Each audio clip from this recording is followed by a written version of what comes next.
So guys, welcome back to the second video on the channel. Today we've got an interesting one. We're not out car spotting. We are inside on a video editor called DaVinci, which you guys already know probably if you're into the car editing scene. So today we're going to be looking at one of the videos I recently made at a Mercedes dealership and just breaking down the process that goes into making a video like this.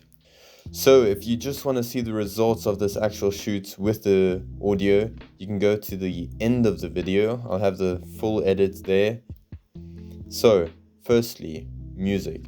We need to find an appropriate music, matches with the car, but preferably also is trending at the moment.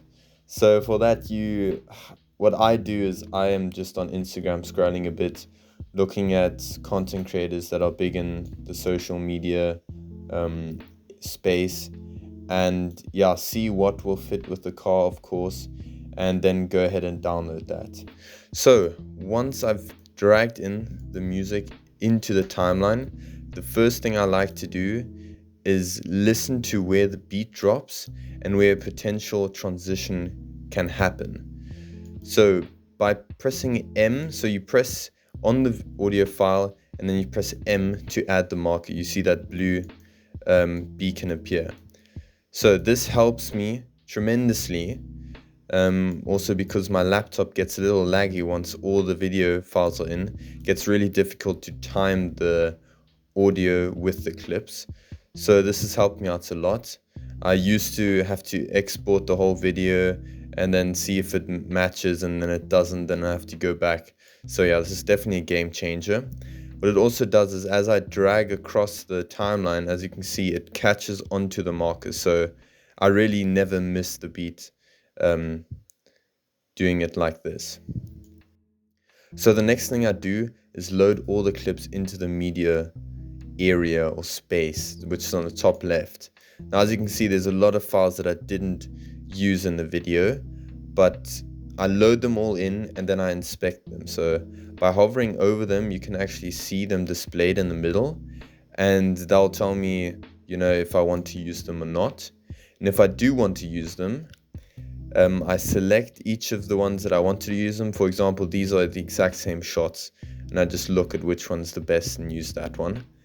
But I also try to then already drag them in the order that I want to play the video in. So this is the first clip I've added just because it's a nice opening shot, and then after that you've got your detailed shots and also got the pace of the audio picking up. So after I've added the clips into the timeline, the next thing I will do is speed ramping. So I'm not going to go too much in detail. There's some great tutorials online, and if you want me to make a tutorial on how to speed ramp properly, then let me know. But what you do is you right click on the clip, press on retime controls, and you see something pops up here which shows you the speed at which the clip is going currently. And just wait for my laptop to flip and work. There it is, 75% right now. You can also bring up the retime curve, which shows you the graph at which the clip speed is going. I just have to scroll down a bit. And here I've actually not done much speed ramping, so going from slow to fast or fast to slow. I've just made the clip slower. But as I said, if you want me to make a video on proper speed ramping, let me know. Right, next thing I do is I go to the stabilization. So of course this is already done, but it will be on the right here. You click on stabilization, and this is the strongest setting you can have it to. Cropping ratio of 0.25 and smoothness of 1 and strength of 1. So next I'll be going into the effects and tracking. So as you can see here, I've tracked the Mercedes logo on this beautiful AMG, and that'll be the opening shot. So it's really important that it's stable. If you want me to go in detail into how to track something, I can definitely make a video on that, so let me know. So now we come to the most important part of video editing really, which is color grading. I mean, this is the part where you can either make a video really good or really bad. And I will say I have not mastered color grading at all. So you can use a bunch of LUTs, which are displayed on the left, as you can see how it changes the picture. I'm not sure exactly which LUT I have used, but I did use one LUT and changed a little bit of the contrast and brought up the shadows a bit.